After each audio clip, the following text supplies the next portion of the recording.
আমরা এই মুহূর্তে জনাব তারেক রহমানকে দেখতে পাচ্ছি। আর মেহজাবিন, আপনি নিশ্চয়ই দেখতে পাচ্ছেন তারেক রহমান হাত নেড়ে ইশারা দিয়ে সবার সালামের উত্তর দিচ্ছেন। এই মুহূর্তে উনি ঘর থেকে বের হয়েছেন। আমরা দেখতে পাচ্ছি বিএনপির ভারপ্রাপ্ত চেয়ারম্যান জনাব তারেক রহমান উনি বের হয়েছেন ঘর থেকে এবং বের হয়ে উনি গাড়ির দিকে এগিয়ে যাচ্ছেন।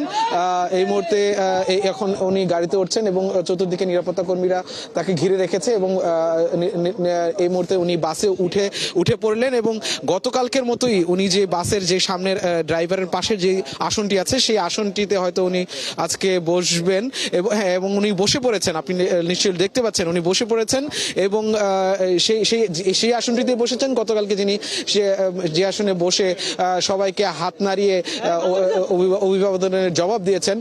তো আজকেও সে একইভাবে হয়তো জবাব দিবেন। সাধারণ মানুষজনের এখানে ভিড় আছে কিন্তু তারা কেউ সামনে যেতে পারছে না, তারা রাস্তার অপর পাশে আছেন।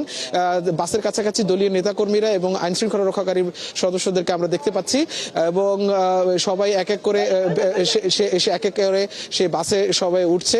হয়তো কিছুক্ষণের মধ্যে বাসের লোকজন তোলা হয়ে গেলে এই বাস ছেড়ে যাবে হচ্ছে জিয়া উদ্যানের দিকে। সেখানে শহীদ প্রেসিডেন্ট রাষ্ট্রপতি জিয়াউর রহমানের যে সমাধি আছে সেখানে তিনি শ্রদ্ধা নিবেদন করবেন। এই মুহূর্তে বাসের গেটটি এখনো খোলা আছে। যারা অন্যান্য সদস্যরা আছেন যারা এই বাসে উঠবেন তারা হয়তো ধীরে ধীরে এক এক করে উঠছেন।